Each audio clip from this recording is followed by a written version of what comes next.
Hello friends, कैसे हैं आप सभी। Myself Bharat Kurseja, faculty of chemistry. आप सभी स्टूडेंट्स का एक बार फिर से तहे दिल से पूरे जोश जुनून और हिम्मत के साथ हार्दिक अभिनंदन करता हूं। बच्चों हमारा जो क्लास 10 केमिस्ट्री का जो चैप्टर चल रहा था, कौन सा चैप्टर स्टार्ट किया था हमने? चैप्टर फर्स्ट, जिसका नाम है केमिकल रिएक्शंस एंड इक्वेशंस। उसमें अब तक हम जो है देख चुके थे कि केमिकल रिएक्शंस क्या होती हैं, और साथ ही साथ हमने हमारा टॉपिक स्टार्ट कर दिया था। कौन सा? Characteristic characteristic characteristics of a chemical reaction. Characteristics of a chemical reaction.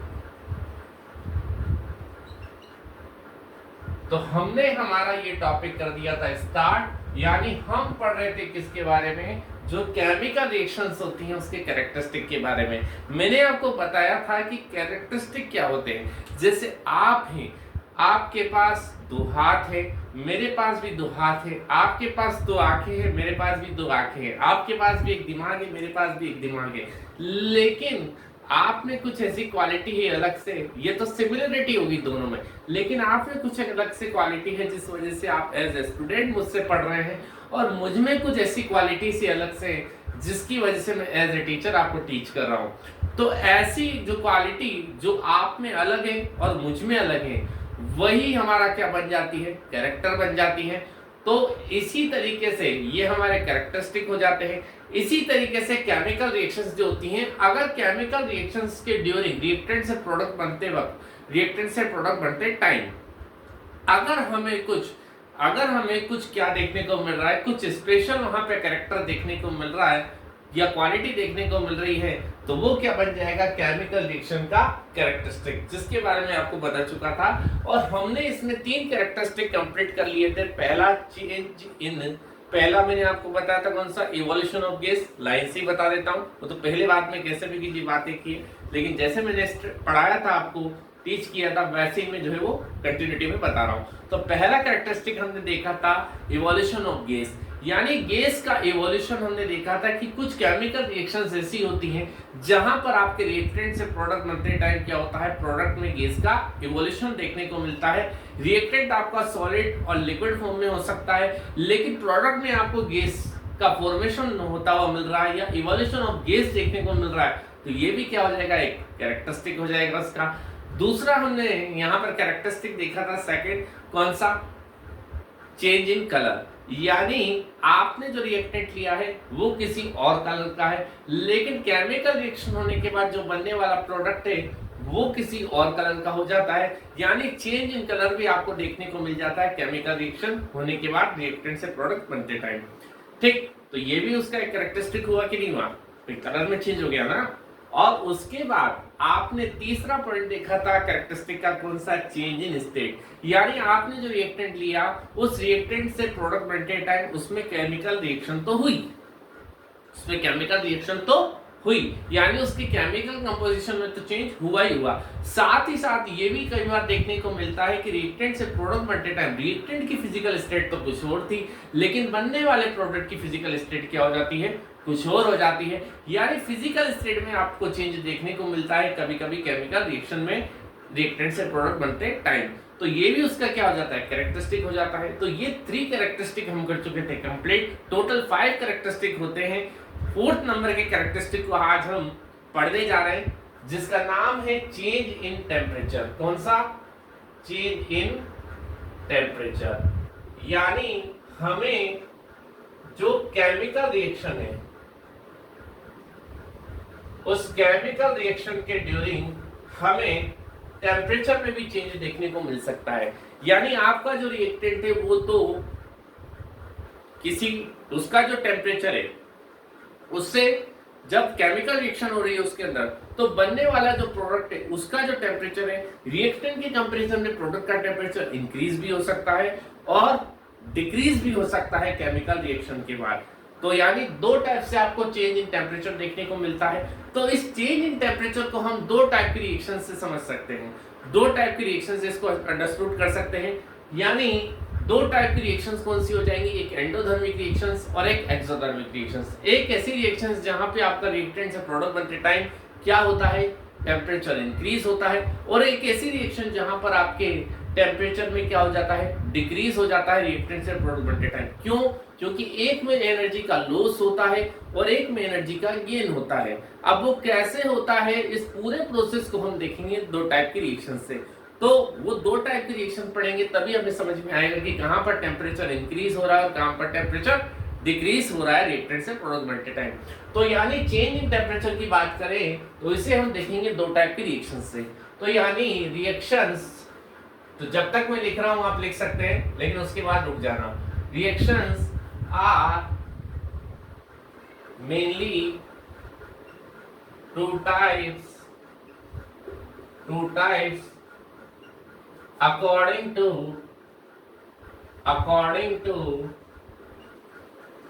change in temperature, according to change in temperature। तो टेम्परेचर में चेंज होने के अकॉर्डिंग जो है आपकी केमिकल रिएक्शंस कितने टाइप की हो जाती है दोस्तों, दो टाइप की हो जाती है। कौन सी केमिकल रिएक्शंस होती हैं वो दो टाइप की, तो उसको भी लिख देते हैं। पहली हो जाती है आपकी कौन सी, exothermic reaction,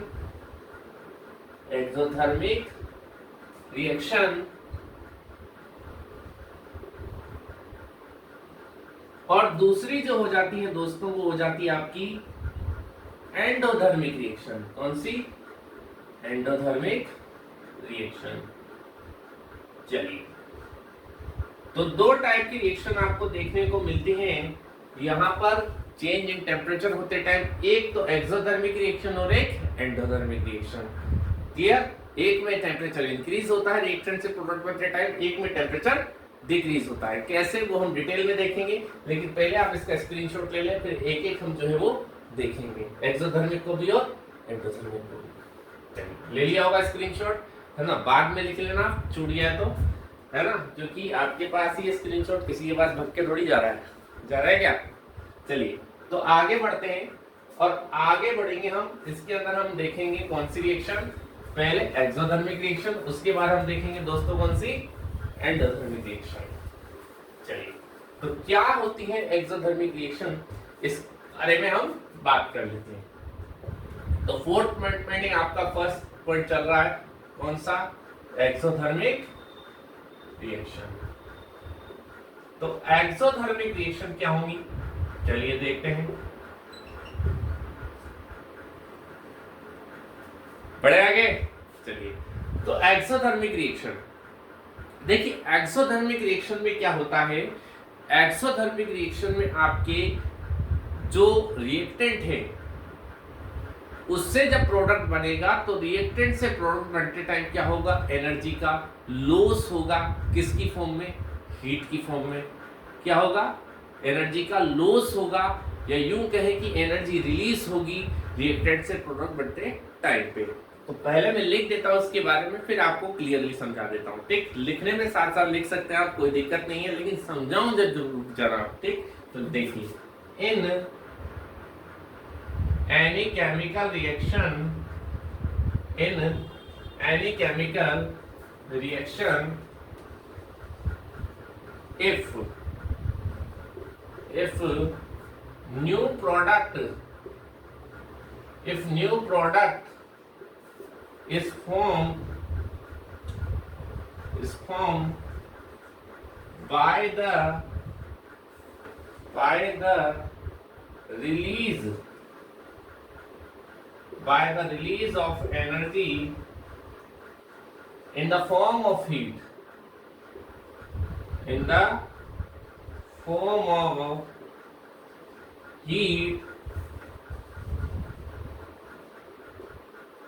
is known as exothermic reaction.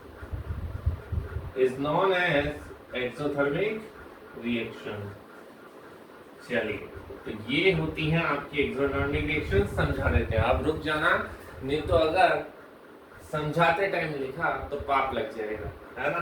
रात को सपने में चुड़ैलें भी आ सकती है ना। चलिए मजाक मस्ती चलता रहेगा ताकि आप बोर ना हो और स्टडी में पूरा फोकस रहे आपका, ठीक। और सबसे पहली बात, अगर आपको क्लास अच्छी लगे, लेक्चर अच्छा लगे तो लाइक जरूर कर देना, चैनल को सब्सक्राइब जरूर कर लेना और शेयर जरूर कर देना लेक्चर को अपने उन दोस्तों के साथ जो कर रहे हैं 10th class CBSE RBSE English medium की प्रिपरेशन, ठीक है दोस्तों, ताकि उनको भी फायदा मिल सके फ्री स्टडी का, ठीक। तो देखिए, इन एनी केमिकल रिएक्शन, अगर किसी केमिकल रिएक्शन में न्यू प्रोडक्ट का फॉर्मेशन होता है एनर्जी के रिलीज होने के थ्रू, किसकी फॉर्म में, एनर्जी किसकी फॉर्म में रिलीज होगी, हीट की फॉर्म में, तो ऐसी रिएक्शन आपकी क्या होंगी, एक्सोथर्मिक रिएक्शन होंगी, है ना।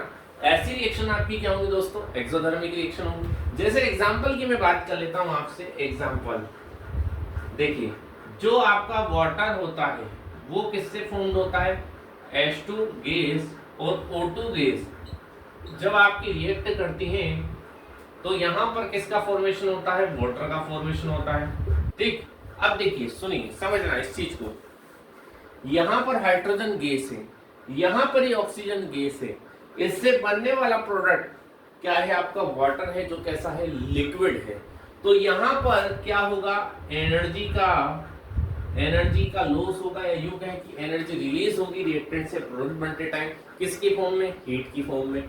अब ये तो समझ में आ रहा है कि एनर्जी रिलीज होगी हीट की फॉर्म में, इसलिए रिएक्शन कैसी है, एक्सोथर्मिक रिएक्शन है। लेकिन यहाँ पर टेम्परेचर इंक्रीज हो रहा है रिएक्टेंट से प्रोडक्ट बनते टाइम में डिक्रीज हो रहा है, ये समझने वाली बात है।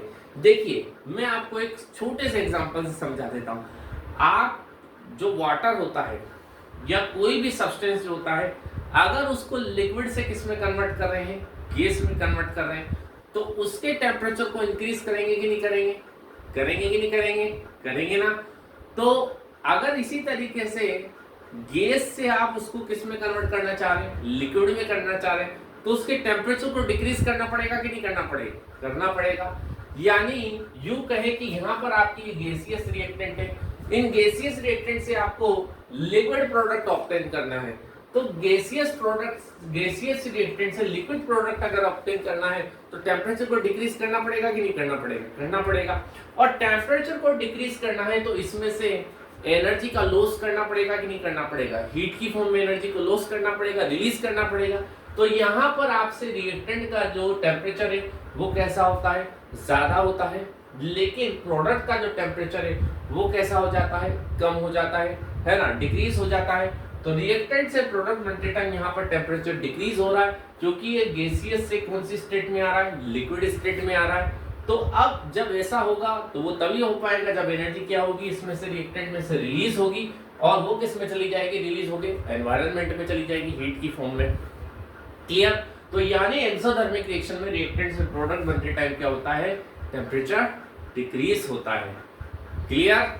चलिए, तो ये तो आपकी एक्सोथर्मिक रिएक्शन है जहां पर आपके टेम्परेचर डिक्रीज हो जाता है रिएक्टेंट से प्रोडक्ट बनते टाइम, है ना। अब बात करेंगे एंडोथर्मिक रिएक्शन की।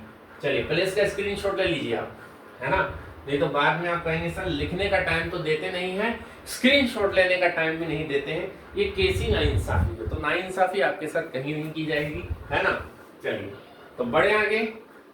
अब बात करेंगे दोस्तों किसकी, एंडोथर्मिक रिएक्शन की। तो थोड़ी सी मैं चीटिंग करूंगा, वो चीटिंग ये होगी कि यहाँ पर हम बात कर रहे हैं एंडोथर्मिक रिएक्शन की, तो चीटिंग है कि मैं इसी में थोड़ा ऐड कर दूंगा ताकि टाइम बच जाए आप लोगों का।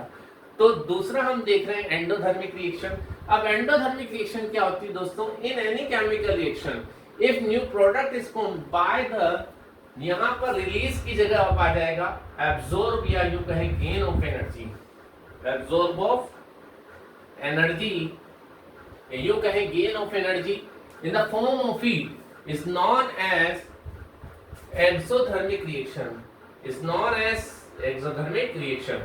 यानी अब देखिए, इसको हम कहें तो पहले समझ लीजिए, बाद में लिखते रहना, है ना, कहीं भग के नहीं जा रहा है। चलिए, तो एंडोथर्मिक रिएक्शन क्या होती है, देखो, अगर किसी केमिकल रिएक्शन में न्यू प्रोडक्ट बन रहा है एनर्जी के एब्जॉर्ब के थ्रू, किसकी फॉर्म में, हीट की फॉर्म में एनर्जी एब्जॉर्ब करेगा, तो ऐसी केमिकल रिएक्शन कैसी हो, क्या कहलाएंगी आपकी, यहाँ पर भी चेंज करें ना, यहाँ तो रह गया, तो ऐसी केमिकल रिएक्शन आपकी कौन सी रिएक्शन हो जाएंगी, एंडोथर्मिक रिएक्शन हो जाएंगी। कौन सी रिएक्शन हो जाएंगी? एंडोथर्मिक रिएक्शन हो जाएंगी। क्लियर है कंसेप्ट? तो एग्जांपल के थ्रू समझ लेते हैं इसको। जैसे आपका दोस्तों क्या है, कैल्शियम कार्बोनेट है। क्या है? कैल्शियम कार्बोनेट है, जो कि कैसी फॉर्म में होता है? सॉलिड फॉर्म में होता है ना। अब जब हम इसको क्या करते हैं, एनर्जी देते हैं हीट की फॉर्म में, एनर्जी एब्जॉर्ब करेगा, ये हीट का साइन है, हीट की फॉर्म में एनर्जी को एब्जॉर्ब करेगा।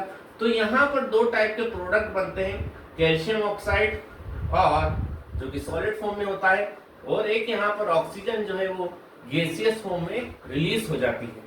तो यहाँ पर आप देखिए इसने क्या किया है, हीट को एब्जॉर्ब, एनर्जी को एब्जॉर्ब किया है हीट की फॉर्म में, है ना। तो अब यहाँ पर जब ये हीट को एब्जॉर्ब करेगा तो इसका टेम्परेचर इंक्रीज होगा कि नहीं होगा? होगा ना।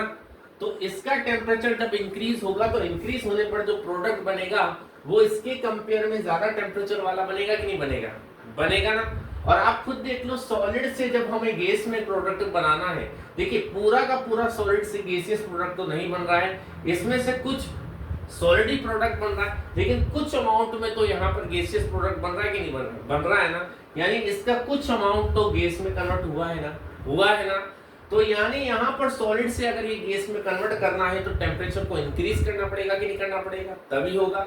और टेम्परेचर को इंक्रीज करने के लिए इसको एनर्जी दी गई है, यानी हीट दी गई है।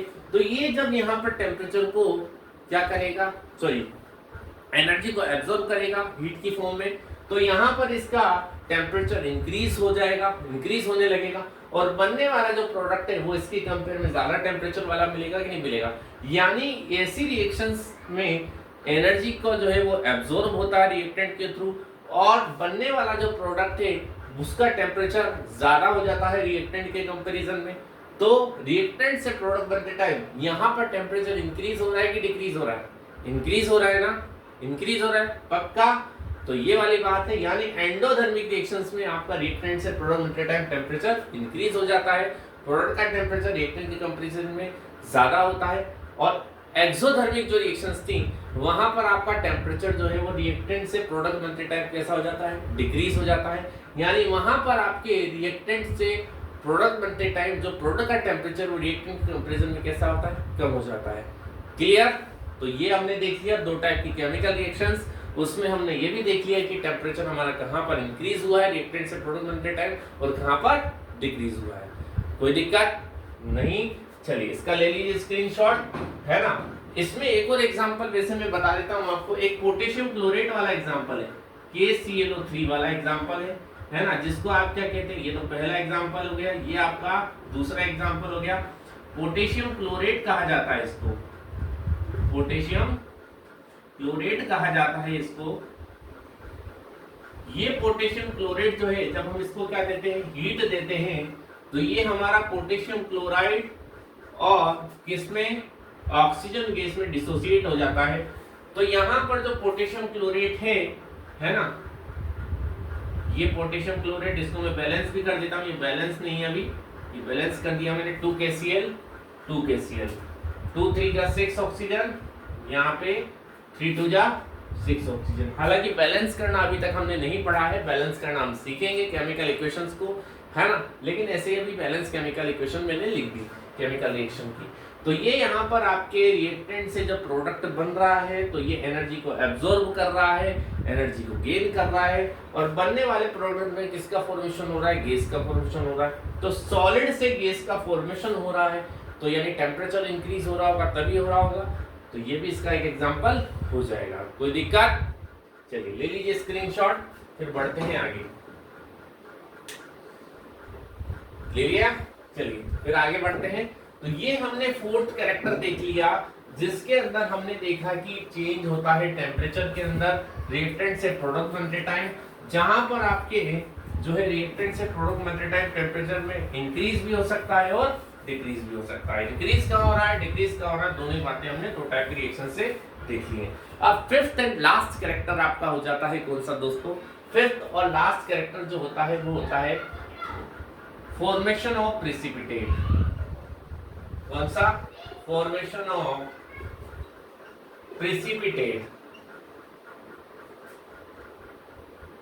प्रीसिपिटेट, बढ़िया स्पेलिंग है, प्रीसिपिटेट। प्रिसिपिटेट।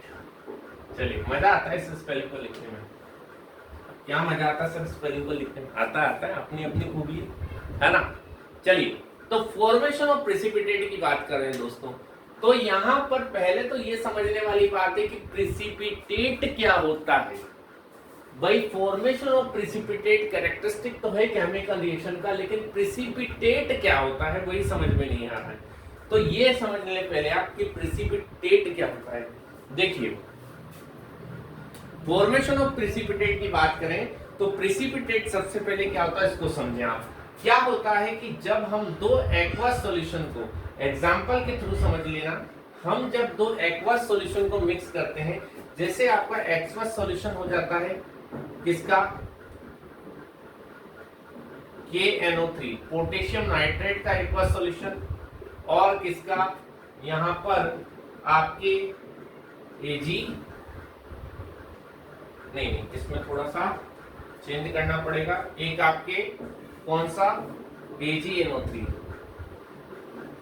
सिल्वर नाइट्रेट का एक्वस सॉल्यूशन, और कौन सा एक आपके पोटेशियम क्लोराइड का एक्वस सॉल्यूशन जब आप लेते हैं तो यहां पर आपके दो टाइप के प्रोडक्ट बनते हैं। एक तो आपका बनता है दोस्तों सिल्वर क्लोराइड जो बनता है सॉलिड फॉर्म में, और एक आपका यहाँ पर बनता है क्या पोटेशियम नाइट्रेट जो आपका बनता है कौन सी फॉर्म में, एक्वस फॉर्म में। कौन सी फॉर्म में बनता है, एक्वस फॉर्म में।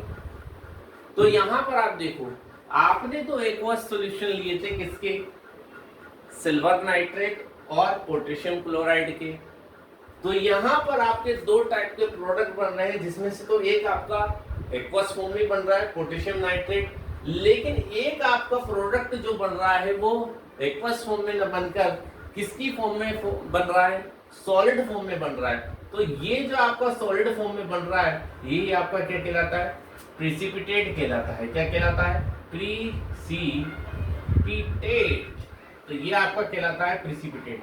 भाई, आपकी इच्छा तो यही होगी कि जब हमने दो एक्वस सॉल्यूशन लिए हैं रिएक्टेंट की फॉर्म में, उनको रिएक्ट कराया है केमिकल रिएक्शन में, तो प्रोडक्ट भी हमें एक्वस फॉर्म में मिलने चाहिए ना, दो।